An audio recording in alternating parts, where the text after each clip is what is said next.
What do you think of when I say take a cheat day, have a cheat day? I'm going to have a cheat day. You probably think of a day where you're just going to eat whatever you want without regard for your diet. Because if you're not on a diet, then you're not deviating from a plan, and thus you're not cheating. We only associate cheat days with diets. But I'm not on a diet, even though technically speaking I am. But technically speaking, I'm not on a diet. I'm on a lifestyle. I changed my lifestyle. This is my lifestyle, not a diet.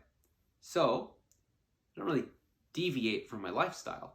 Instead, I come up with ways to fit what I want into my lifestyle so that I can keep living the lifestyle I want to live. And so I don't have cheat days. I don't have days where I just eat whatever I want without abandon. Except I do. I do have these cheat days, but they're not deliberate for the purpose of pigging out to my heart's content, because I never want to do that. I never have the desire to just pig out to my heart's content. Yeah, I kind of want to eat all the time. I love food. I love the way food tastes. Snacks are tasty. Candy's tasty. Peanut butter, nuts, all sorts of things are delicious. But I've trained myself to listen to my body and know when I'm hungry or not. And so I know when my stomach doesn't feel hungry, it means don't eat. Wait until the stomach is hungry, or if it's the end of the day and I haven't had any nutrients and for some weird reason I haven't felt hungry, maybe eat for safety or something. I don't know. Fasting is a thing. Off topic. Look, the point is that there are times where I'm gonna have to eat maybe a lot of food that's not in my kitchen, that I haven't measured, that I don't know how many calories it is. Now these aren't days where I'm just eating with abandon. These are days where I'm spending times with friends and family, or other similar things, like maybe a club event, maybe a barbecue after a race that I'm in. That was a thing. So how do I plan for this?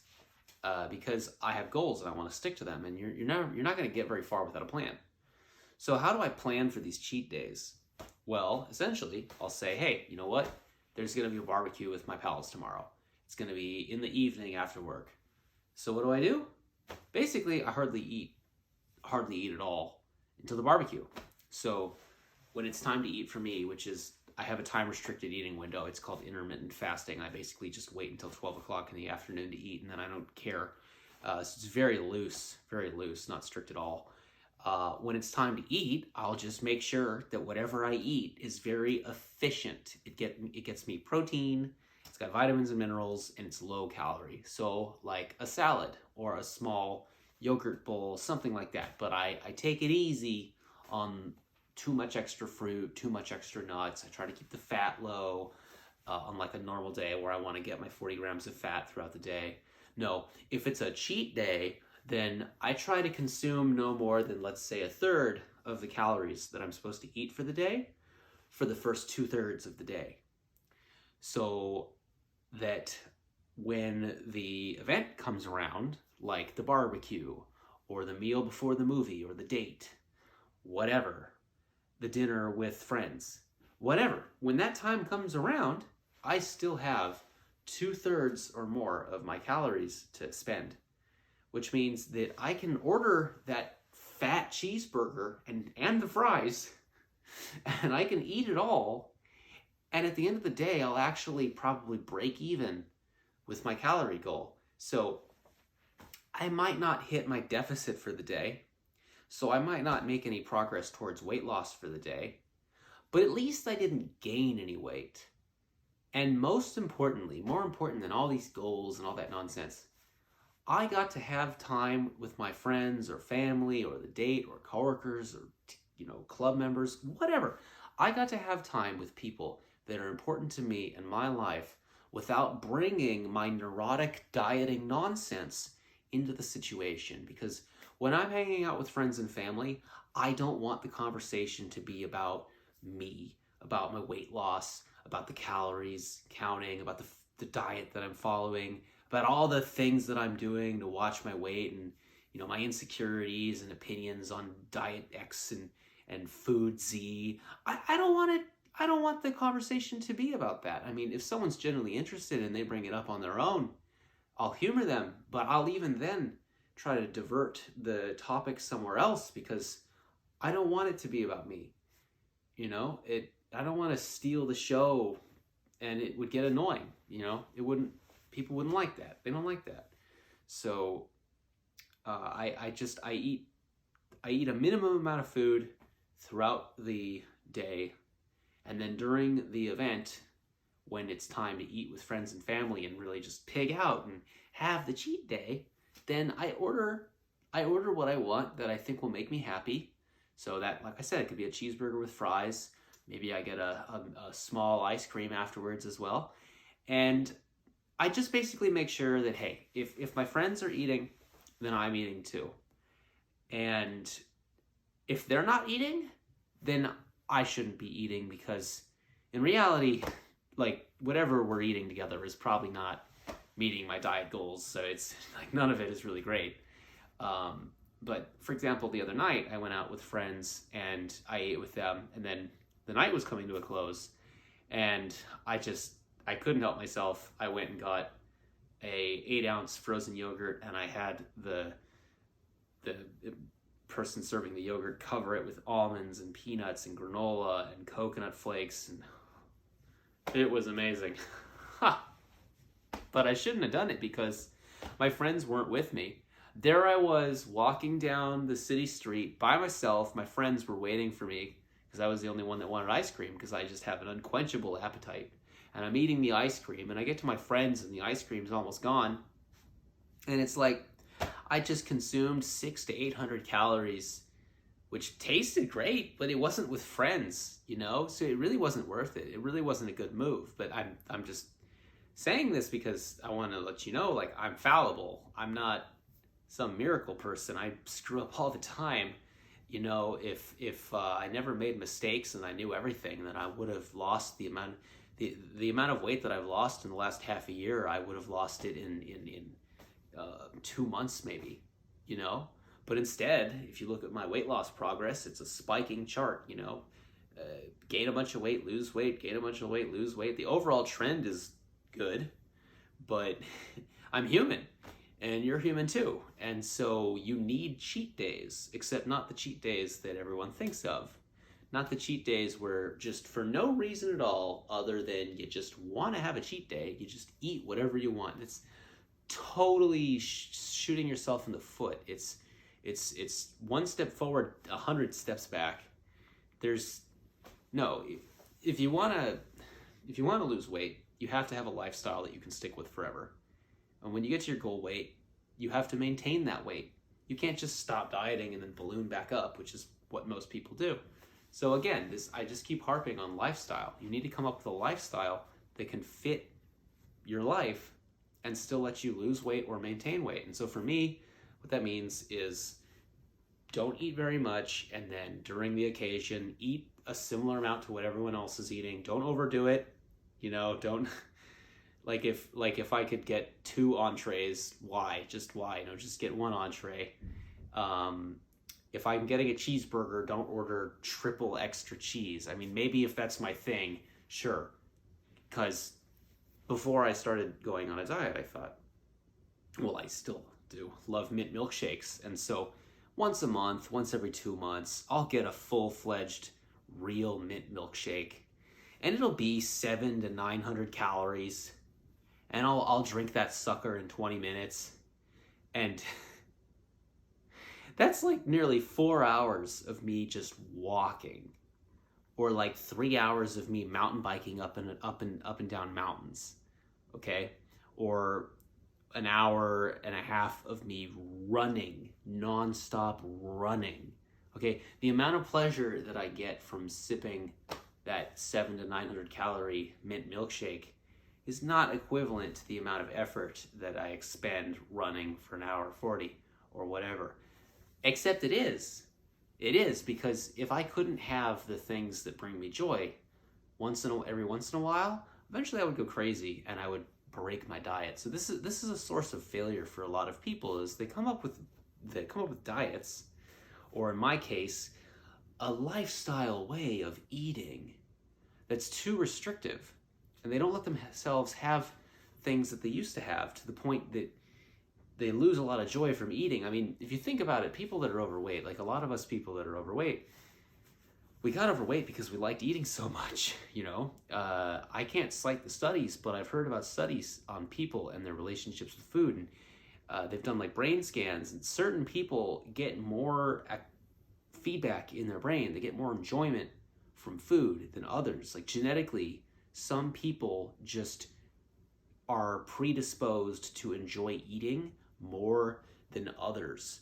And so some people that are overweight have more pleasure from eating. Like if you take two different people, they both bite into the same cheeseburger and they both like cheeseburgers, it could be the case that one of them likes cheeseburgers way more than the other, and just food in general. And that's genetics. That's genetics, and there's nothing you can do about it. So I happen to be a person who really likes food. And so I just want to eat everything all the time. I have a bottomless appetite. It's annoying, but what can you do? You're born with the body you're born with. So in order to have a lifestyle, in order to have a diet that doesn't make you go crazy, you have to be able to work in the things that you love enough so that you can stick to your lifestyle. So if I say, hey, I love milkshakes, but I'm only going to have one mint milkshake per year on my birthday, that wouldn't work. I like the taste of mint milkshakes so much that I have to have them more than once a year, more than once a month. I mean, recently I've been very happy because I came up with a way to have a milkshake that tastes good enough that I can, it makes me happy when I eat it, but it actually gets me towards my nutrient goals, my nutrition goals. So I can essentially have this milkshake every day. And so I've finally figured out a way to have more or less a chocolate mint milkshake every day while still losing weight. And it's not like all those milkshakes, protein ice creams on YouTube. They're garbage. I've tried a bunch of them. I've tried Greg Doucette's protein ice cream. I've tried exercise for cheat meals, smoothies, and they're not good. The first thing you think of is diet food. The second and fifth and 10th thing you think of is like, I'm eating diet food. It doesn't taste good. But like the recipe for the milkshake that I came up with, it's 12 ice cubes, 2 cups of chocolate milk, which is, hey, you know, milk, the regular milk is 20 calories less per cup. So I'm spending an extra 40 calories on this 2 cups of chocolate milk. But you know what? It's worth it, because no matter how much we sometimes wish that our bodies were these emotionless machines, no, I need my mint milkshake every now and then. I need that greasy cheeseburger every now and then. I mean, no, you don't need the greasy cheeseburger, but I want the greasy cheeseburger every now and then. And so I have to satisfy these cravings that I get day to day and week to week, or I'm going to go crazy. So I'll post the recipe in the comments if someone asks me to. But the point is you need to figure out ways to do what you used to do without going over your goals and undoing the hard work that you've done. So I don't need to take cheat days because I figured out ways to get all the things I love into my diet regularly. I figured out a way to get mint milkshakes into my diet regularly. Once a month to maybe once every 2 months, I get a full-fledged mint milkshake from like a burger joint or an ice cream shop. And it's like 800 calories of just fat and sugar. And I still lose weight. I figure out how to do it. A few times a month, I go to like a gourmet burger joint and I get a fancy gourmet burger covered in mayonnaise, dripping with grease, 1,200 calories plus for a big old hamburger. I figure out how to fit into my diet by eating less throughout the day. And a big old burger, yeah, it's full of grease. Yeah, it's full of calories, but you know what else it's got? It's got a ton of protein. So it actually gets you towards your goals. Even the ice cream, depending on what kind of ice cream you get, has a lot of protein. So Halo Top, for example, is a popular diet brand of ice cream. Halo Top pints have about 20 grams of protein per pint, and they're usually around 300 calories per pint. So my 2 favorite flavors of Halo Top, it's the mint chip, which is 330 calories per pint, and that has 19 grams of protein. that's basically the macronutrient breakdown of a more or less average meal for me. You know, I spend between 300 or 400 calories and I get around 30 grams of protein. So 300 calories for 20 grams of protein, I actually can fit that into my daily eating budget without needing to mess with the other things that I eat throughout the day. So for something like a barbecue day, you just need to make sure you get enough fiber and the other nutrients, right? So I hope that this kind of explains the logic behind cheat days and why I don't take them. I've come up with a lifestyle that from the point of design, like from the design of the lifestyle that I want to have, I've purposely designed my lifestyle so that I don't feel the need to just wantonly pig out with disregard.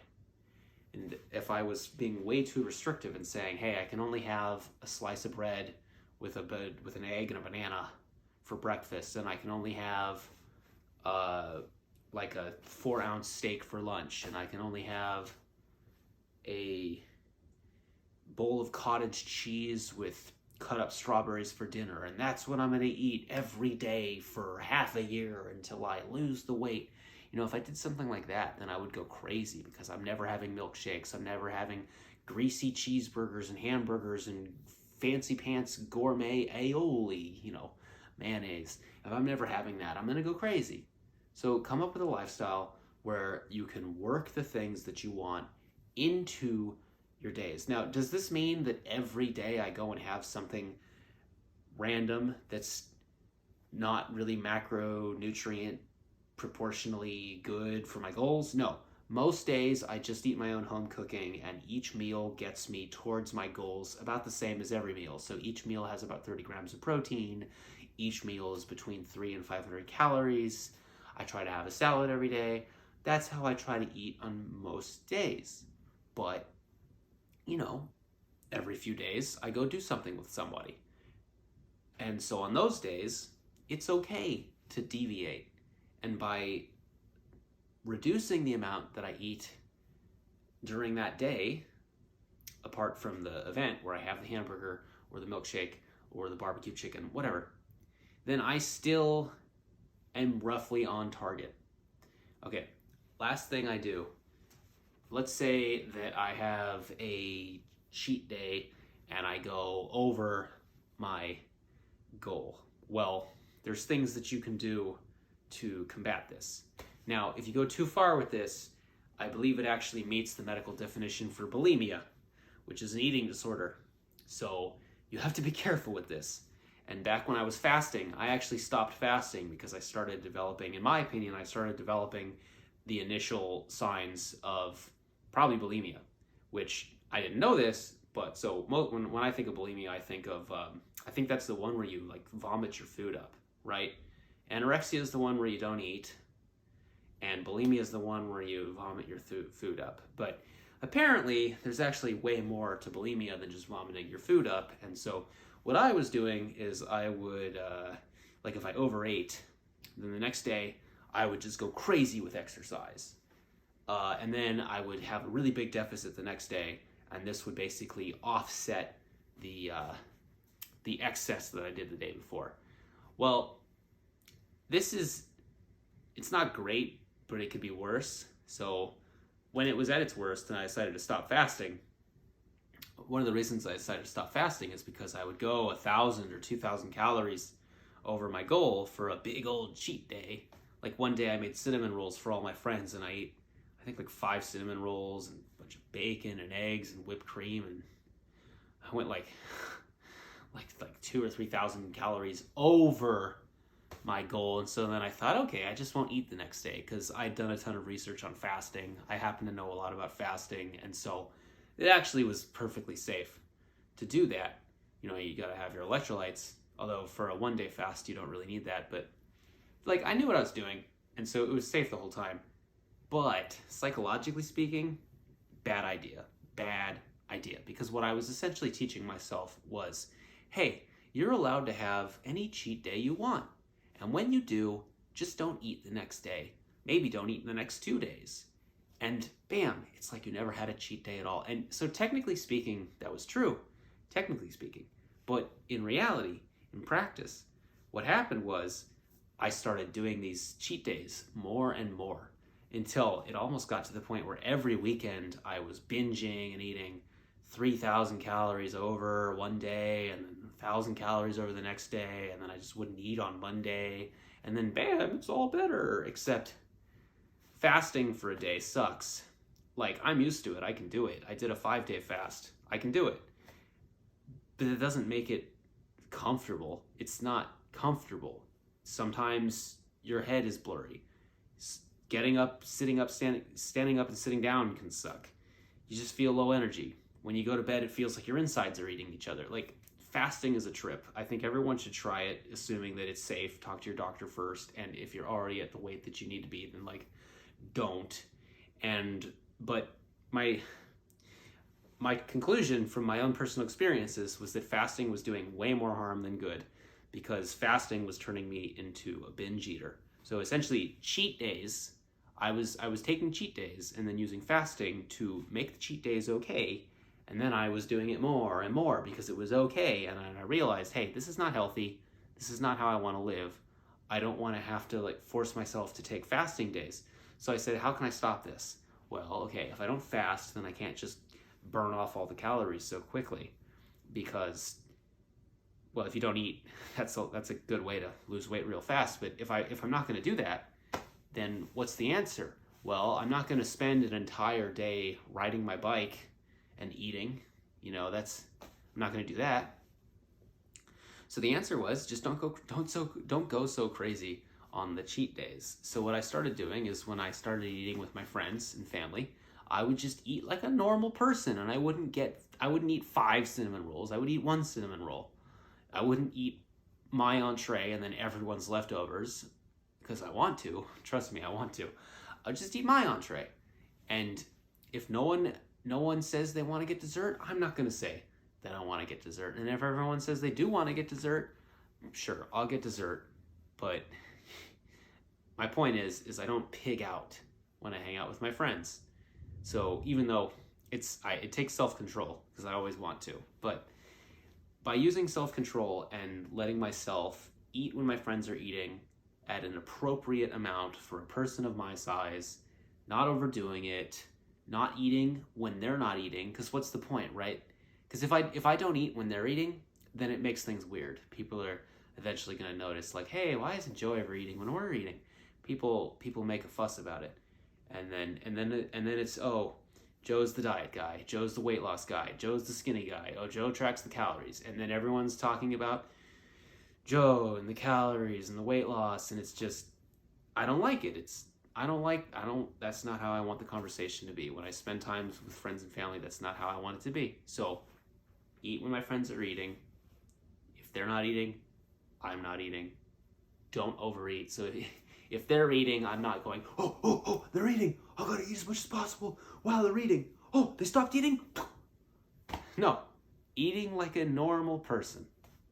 And I've actually noticed, which I'm proud of, that when I eat with friends and family now, I'm almost always the last person to finish what's on my plate. And that's without me talking a lot, just sitting at the table, participating in whatever we're talking about normally, not taking up too much time, and also not being too quiet, because if I do all the talking, of course my plate's going to be full. And if I don't talk at all, of course my plate's going to be empty first. But because I've learned to chew all my food and appreciate what I'm eating and listen to my stomach and really value what's on my plate, I just don't need to eat as much, and I can eat slower. But at the same time, I have a bottomless pit of a stomach. It's paradoxical, I guess. So if you stick to these rules, then that might work for you, and you might not have to take cheat days, because your cheat days might actually be just worked into your lifestyle in a manageable way that you can do forever until you die, which is my goal, right? And eventually I don't want to have to count calories either.